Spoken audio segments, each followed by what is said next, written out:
అంటే చంద్రబాబు నాయుడిని మోడీ పట్టించుకోవట్లేదు అని జెప్పేసి కూడా వార్తలొస్తున్నాయి. ఎందుకంటే ఇప్పుడు మనం జూస్తుంటే ఆయనని కింగ్ మేకర్ అన్నారు. చంద్రబాబు నాయుడు ఇప్పుడు మోడీకి. కానీ చూస్తుంటే అసలు అక్కడ ఏం పట్టించుకున్నట్టు లేదు అని జెప్పేసి కూడా మాట్లాడుతున్నారు. ఎందుకంటే ఇప్పుడు అక్కడ మనం అందుకని ఇందాక కూడా చెప్పాను, ఎన్నికలు అయిపోయినాయి. 2 చోట్ల దేశంలో రాష్ట్రంలో అయిపోయినాయి. 2 చోట్ల కూడా పరిస్థితి ఏంటంటే ఇళ్ళలకుగానే పండగ కాదు, ముందు ముసలి పండగ అని. తెలుగు రాష్ట్రంలో ఏముందో చెప్పాను ఇందాక. రాష్ట్రంలో ఎలాంటి పరిస్థితి ఉంది, చంద్రబాబు పరిస్థితి ఏంటి, రాష్ట్రంలో ఏంటి ముందు ముసలి చంద్రబాబు ఇప్పుడు ఏంటి, ఈవిడేం చేస్తాడు, ఏనాడు ఆ 2018లో బీజేపీ నుంచి ఎందుకు వైదొలిగాడు? స్పెషల్ స్టేటస్ ఇవ్వలేదని, వైజాగ్ స్టీల్ ప్లాంట్ అమ్మకానికి పెట్టారని వీటిని వ్యతిరేకించి దానికి బీజేపీ అంగీకరించలేదు కదా, బయటకు వస్తున్నానని చెప్పాడు కదా. ఇవాళ మరి ఓకే బయటకు వచ్చావు, ఇవాళ కలిసావు, ఇవాళ గెలిచావు, ఇదే కాంబినేషన్లో గెలిచావు, ఇప్పుడు స్పెషల్ స్టేటస్ తెస్తావా?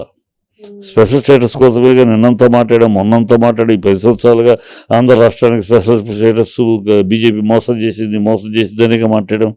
ఇవాళ గెలిచారు, అదే బీజేపీ కాంబినేషన్లో ఉంది. ఇవాళ మరి స్పెషల్ స్టేటస్ తీసుకొస్తారా? బీజేపీ ఇవ్వను అనేసింది.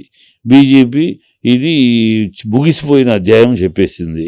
ఇవాళ కనుక ఒకవేళ బీజేపీ ఇస్తానన్న ప్రజల్లో అవమానిస్తే ప్రజల్లో బీజేపీకి పెద్ద నింద వస్తుంది. అంటే ఇవ్వగలిగిన పరిస్థితి ఉండి 10 ఏళ్ళుగా మమ్మల్ని మోసం చేశారా అని ఆంధ్ర ప్రజలందరూ నిలదీస్తారు. కనుక వాళ్ళు యూటర్న్ చేసి ఇస్తామన్నారు. ఇస్తామంటే వాళ్ళు ఆల్రెడీ మనకు కాదన్నారు, బీహార్కి కాదన్నారు, ఇంకో 4 ఇతర రాష్ట్రాలు కూడా కాదన్నారు. ఇప్పుడు వాళ్ళు కాదంటే వాళ్ళందరూ కూడా అడుగుతారు కదా. సో చంద్రబాబు స్టాండ్ ఏంటి? ఇప్పుడు ఇక్కడే స్టేటస్ ఇవ్వము అన్న ఈ కూటమిలో బీజేపీతో ఉంటారా?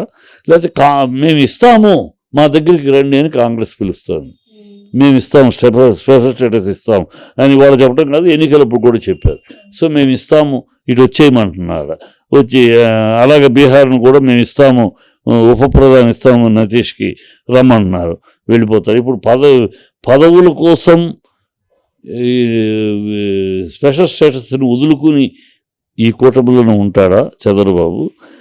లేదు, స్పెషల్ స్టేటస్ కోసం కూటమిని వదిలేసి కూటమి నిన్నగా కలిసి పోరాడం గెలిచినా నీకు టాటా బై బై అని కాంగ్రెస్కి చేతులు కలిపేస్తాడా?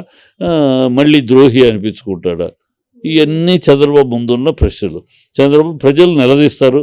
ఇప్పుడు అయిపోయింది, ప్రజలు స్పెషల్ స్టేటస్ సంగతి ఏంటి, వైజాగ్ స్టీల్ ప్లాంట్ విషయం ఏంటి, ఈ నిలదీస్తారు. ఈ 2 కూడా కాంగ్రెస్ ఇస్తానంటది కానీ బీజేపీ ఇవ్వననేసింది. అంటే ఇప్పుడు తీసుకొచ్చే అవకాశం లేదంటారా? స్పెషల్ స్టేటస్ కానీ స్టీల్ ప్లాంట్ ఏం తీసుకొచ్చే అవకాశం లేదు. ఎందుకు తీసుకొచ్చే అవకాశం లేదంటే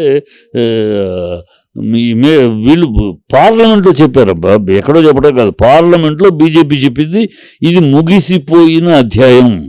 స్పెషల్ స్టేటస్ అనేది ముగిసిపోయిన అధ్యాయం. ఈ మనకి చెప్పేసి పార్లమెంట్లో అదే 4 రాష్ట్రాలు అడుగుతున్నాయి కదా, 4 రాష్ట్రాల సంబంధించి పార్లమెంట్లో ప్రశ్న వచ్చేటప్పుడు అసలు ఏ రాష్ట్రానికి లేదు, ముగిసిపోయిన అధ్యాయం అని చెప్పేశారు.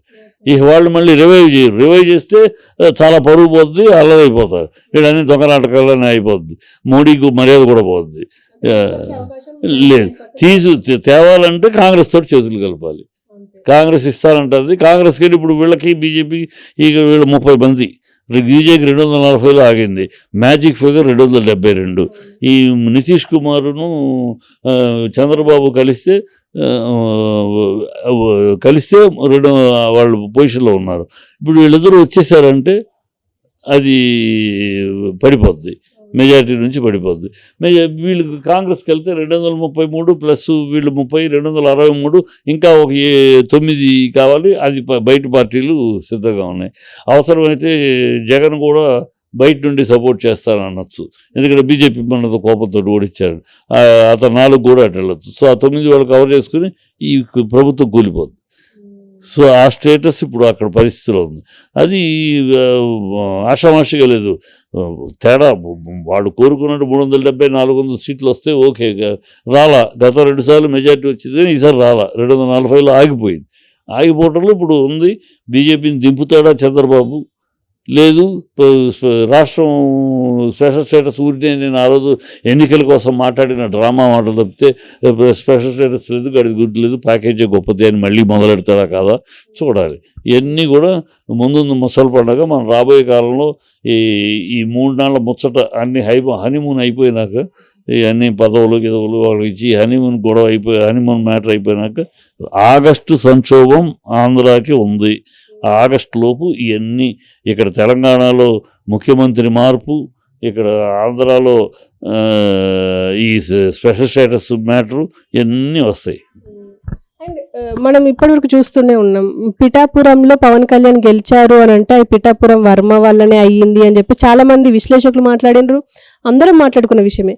కానీ ఇప్పుడు ఏంటంటే ఆయన మీదనే డైరెక్ట్ అటాక్ చేసిరు జన సైనికులు, అది ఎట్లా చూడొచ్చు అంట? అందుకని ఇందాక కూడా చెప్పింది, జన సైనికులు అభిమానులు అప్రమత్తంగా ఉండాలి. ఊని రచ్చ అల్లరి బూతులు మాట్లాడటం, ఎవరిని పడితే మీకు ఉండి మీ అండగా ఉండి మీకు సహాయం చేసిన వర్మనే ఆయన ఎందుకు వచ్చామంటే సర్పంచ్ కలవడానికి వస్తే మాకు చెప్పకుండా మీరు సర్పంచ్ని ఎవరు మీరు ఎలా కలుస్తారంటే, అంటే మీ అభిమానులు మీ కార్యకర్తల పర్మిషన్ తీసుకొని వెళ్ళాలా ఎవరైనా? ఆ పద్ధతిలో బిహేవ్ చేస్తే అన్యాయం, పవన్కి అన్యాయం జరుగుద్ది. పవన్ మీదే ప్రజల్లో ఒక ఏసుడిప్ వస్తుంది. ఇదేమి ఇది వీళ్ళు రౌడీతనాలు చేయటానికే, వీళ్ళ చిల్లర పనులు చేయటానిక మనం ఓట్లు వేసేదని ప్రజల్లోనే విముఖత వచ్చేస్తుంది.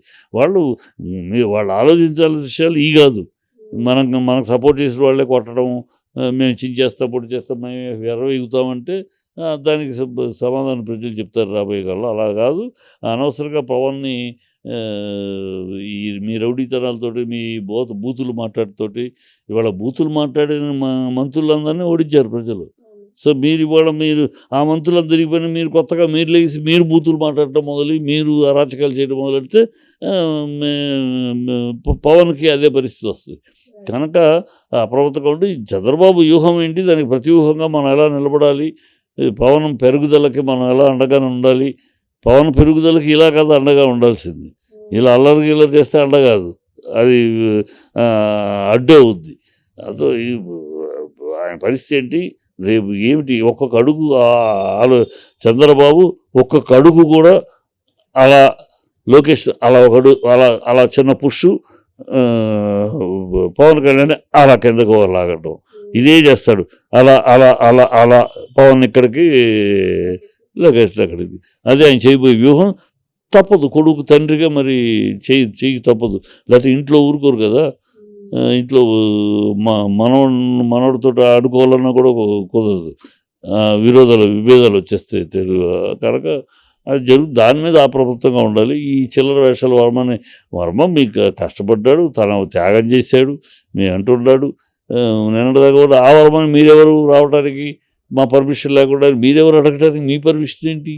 ఓ సర్పంచ్ని వర్మ కలవడానికి వెళ్తే మీ అభిమానులు మీ జనసైనికుల పర్మిషన్ కావాలా? ఇదేమి విధానం కదా.